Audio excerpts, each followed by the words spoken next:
Welcome to another episode of Uncensored with MX Tomie. Today we are reading Am I the Asshole threads that is related to BDSM, femdoms, and all things kinky. Am I the asshole for refusing to go to my dad's house on the weekends after I found out he throws BDSM parties at his house?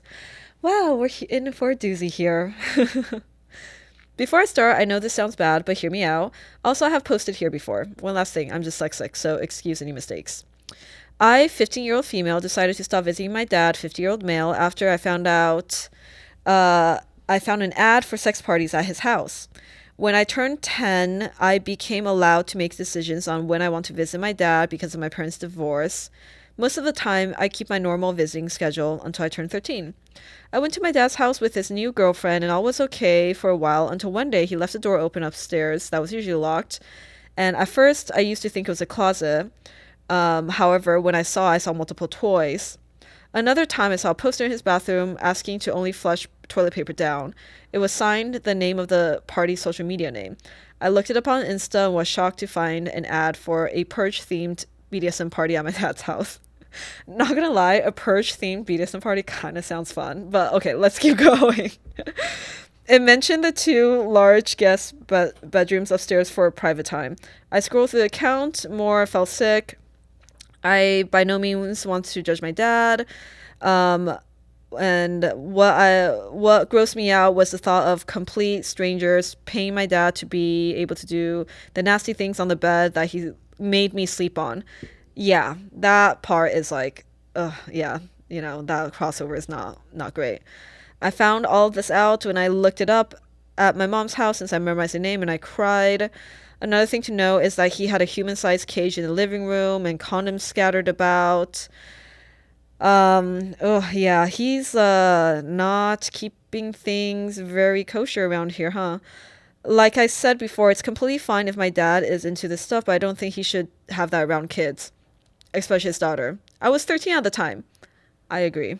Yeah, you should not have that around.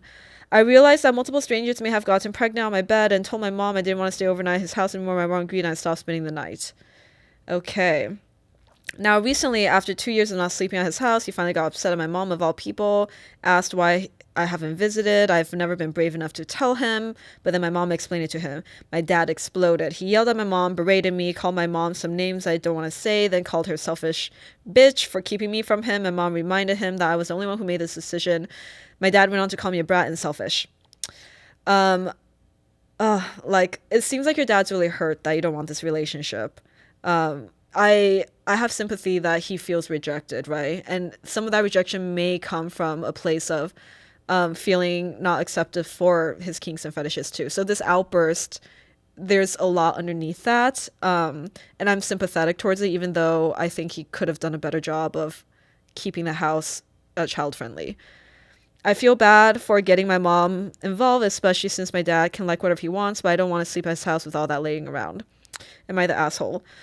You're not the asshole. You're a kid, and I think that he should have been better at navigating the fact that he was using his personal space as a play party space. In my experience with people in the BDSM industry who have families, who have kids, they tend to keep things separate, even if it's in the same house. So, for example, I have a friend who has 2 kids, and they have a basement that is like the dungeon space, and that space is like mom and dad's space. Like the kids are not allowed to go down there, like they know that that's mom and dad's space. Her kids also know like she's a dominatrix, right? But she doesn't leave like toys and condoms around, and she makes sure that it's all very it's like a very like child safe home. And she has like taken a lot of steps to educate them around like, hey, what is sexuality, what is like safe and consensual play, like and like really like very very introductory, sort of like some people are into like vanilla stuff, other people are into like other things, and that's also okay, right? Like just basic preliminary like sex ed talks around the birds and the bees and also BDSM. I think when I look at how she has raised her kids, and they're like stellar, they're like stellar kids. That's kind of the example I think about when I think about like, oh, this is the way you do it correctly. Part of that shock for this kid came from the fact that his dad not only like or her dad not only never talked to her about this before in a way that is like slow and like deliberate and child friendly, but just like kept things around. Right, like having a poster, I mean, having a sign up in the bathroom with the social media QR code or the tagline there is like, what are you doing? You know, like your kid's here. Like take that down. Like, you know, be considerate around like the fact that your kid is going to be learning a lot of intimate things about you from just looking up this IG page. It's crazy. Having a cage in the living room, like, come on, like, you know better. I would hope that adults know better. Like, you're a 50-year-old man, right? Like, don't leave a cage in the living room in that way, especially with no conversation prior.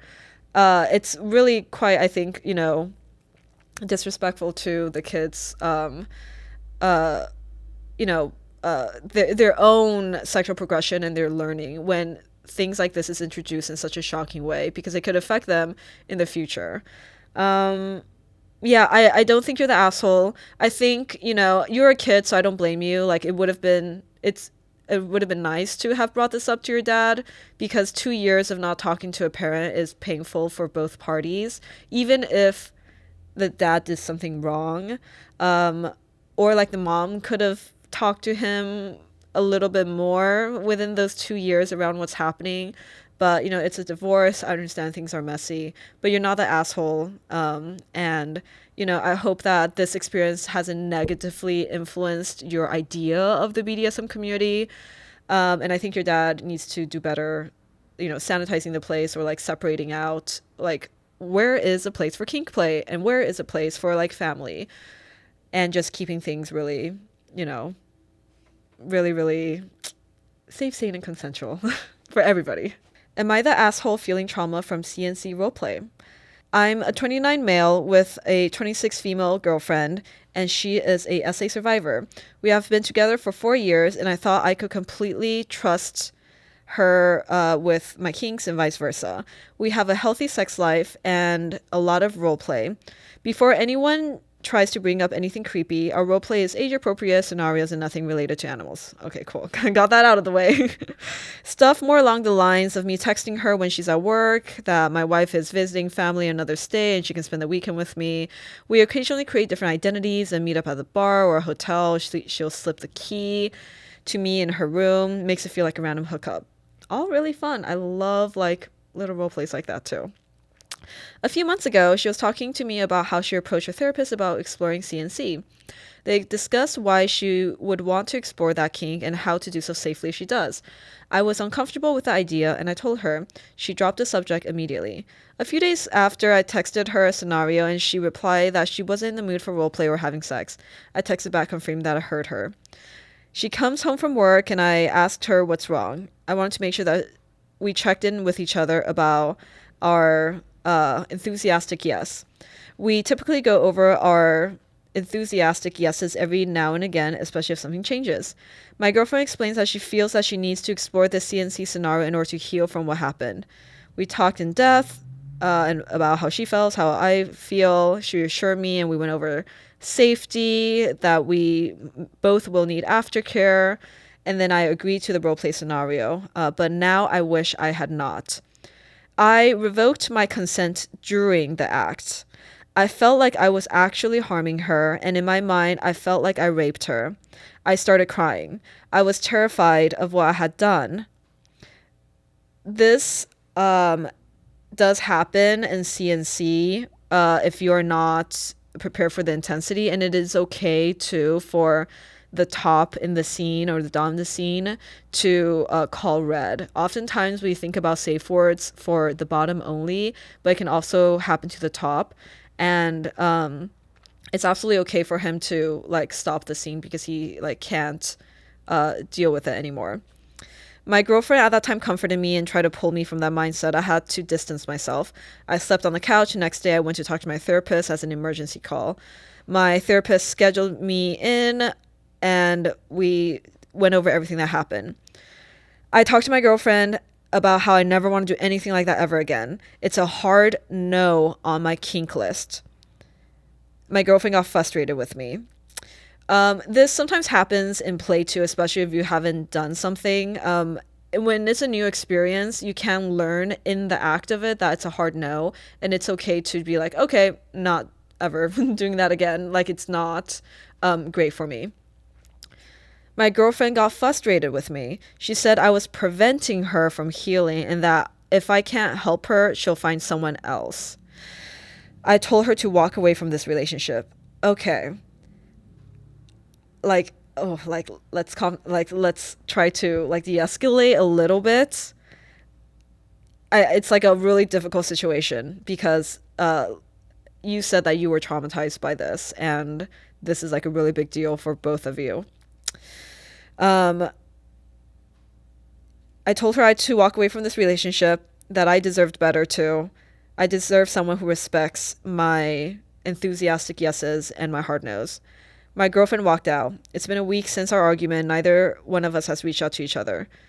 People from our kink community have reached out to me, though, saying that what I did to her is wrong. She's obviously talking to them about what happened. I cannot prevent that. Many have explained that they cannot let me or my girlfriend participate in their parties. Am I the asshole like they think because I found this to be traumatic for me? You're not the asshole. It's deeply unfair for her to be forcing a kink on you, especially a kink as intense as CNC that's tied to her trauma. That is incredibly high emotional labor, right? Because in that scene, you are reliving a moment with her as the perpetrator. So your reaction, crying, like sinking into that place, dropping down, makes a lot of sense, and you're not the asshole for saying no to that. I think it's unfortunate that she's putting all that responsibility on you when there's a lot of other ways to go about this, right? Like me personally, I have had subs who know I'm into CNC, I'm quite an aggressive player and I'm quite a violent player, and so they reach out to me because they went through something similar to her, and they talked to their therapist and they're like, hey, I want to recreate this, or I want to recreate this in a space where I can reclaim my power and re-experience this in a way that I have a say, right? I'm going back into the situation where I'm now in control of the scene. If you're not prepared for that, I think it's absolutely okay to hire out someone who can do that for the person.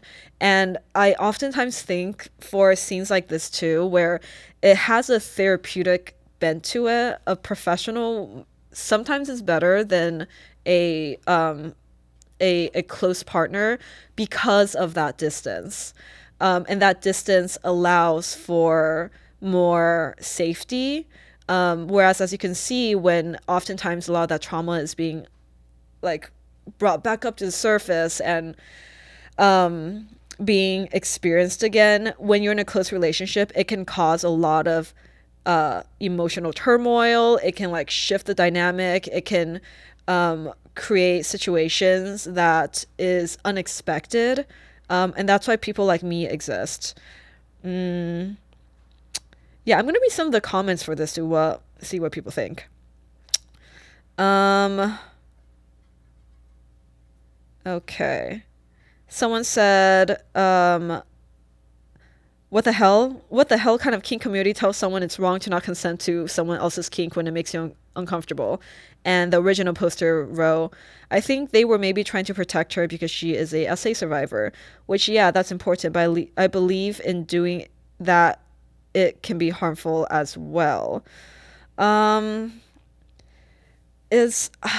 not quite sure what the OP was trying to say here. Was he trying to say that he, in participating in that scene, felt like he was actually harming her again, even though she wanted it? Because if that's the case, then there might be he's not the right match, because his conception of CNC and his conception of this type of trauma play already has a bent where he doesn't think that the outcome is necessarily conducive to her overall well-being. It's always really hard in these Am I the Asshole stories to get the full picture, because in something this complicated, there's so much history and years of preconceptions, and, personal dynamics that come out. So, take everything I'm saying with a grain of salt. Not the asshole. Another person said, CNC is not a kink most have, and her telling you it was preventing her from healing is manipulative. I do agree. It was a bit manipulative. It is manipulative that she said that you are preventing her from healing, from not doing this thing that's going to cause you a lot of pain.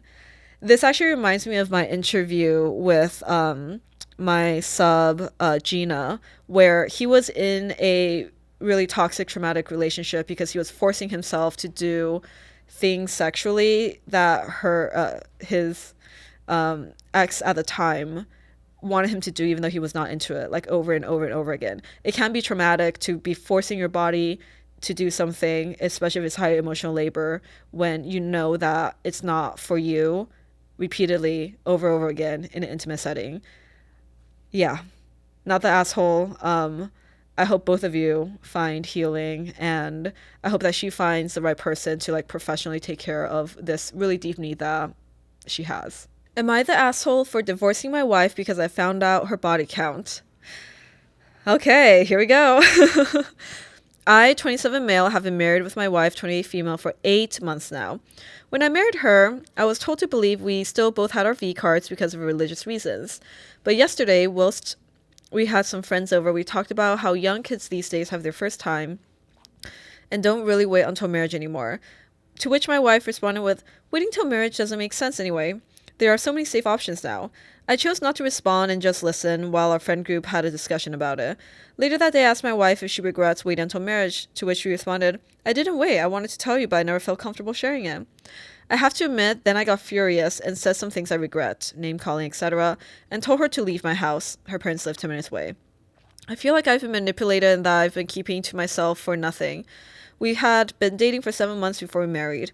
When she returned the day after, I asked her what her real body count was, and she told me it was including me, was 17. To which she added that most of those were only a one-time thing and nothing felt more like real love than with me. I told her that she had a month to pack her stuff and we were getting divorced. Thankfully, we signed a prenup, yada, yada, yada, about assets. My friends in her family have been blowing me up, saying that there's no reason to divorce since it has nothing to do with our relationship or marriage. But I disagree. If I knew that she didn't have a V card, I would have never married her. Edit. Since I was unclear, she flat out told me she was a virgin too when we started dating. I told her I was waiting until marriage. After that, I didn't explicitly say I wanted a wife who was also waiting, but there was no reason to, since she was a virgin anyway. Yeah. So, the religious reasons. You're in between an asshole and not an asshole. One, you're an asshole for judging a woman for what she can do with her body, right? But you're not the asshole in the fact that you had your own personal boundaries for religious reasons, and that is understandable, right? If you're a child of God, I don't know. I don't know what religion this is, right? But for some people, that is their moral code, and that's the most important thing for them in terms of following the rules and regulations of the Bible or whatever. And if she did lie to you about her body count in order to be in this relationship, that is a big trust violation. But at the end of the day, from my perspective, if everything in that relationship is fantastic, and the fact that she had experience sexually with other people, I would take the time to really think about why does this bother you so much that you would blow up a relationship that in every other sense is working really well? What are your presumptions and your stereotypes around, a woman's agency over her body, that is causing such distress in your own life? Like, what is it about virginity, which is quite an outdated, concept, that is so important to you? And is it religious, or is it something else that is happening in your psyche? There are so many different like laws and rules depending on what religion you're following, and oftentimes the rules that men tend to hyperfixate on are the ones directly related to what a woman can do with their own with their own sexuality. And I would just take some time to think about why that is happening and like what is important in your life. But it sounds like you're completely adamant on not seeing her anymore just because of this one thing, which in my opinion does make you an asshole, even though like she has her faults in lying to you about it too. Thanks for watching this episode of Uncensored with MX Tomie. Don't forget to like and subscribe if you're a very good sub. And don't forget to follow me on TikTok, Instagram, Facebook, and Patreon, and all the other apps that I'm on. I'll see you on the next one.